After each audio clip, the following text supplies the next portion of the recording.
Привет, ребята! Я вот нахожусь в лесу сегодня.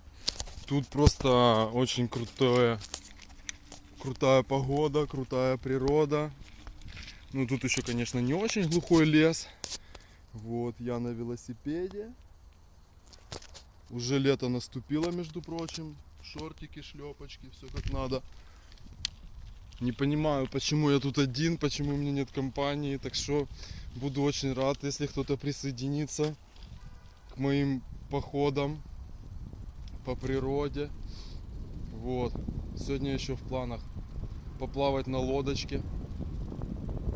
Так что буду очень счастлив, чтобы вы были со мной. Всех благ.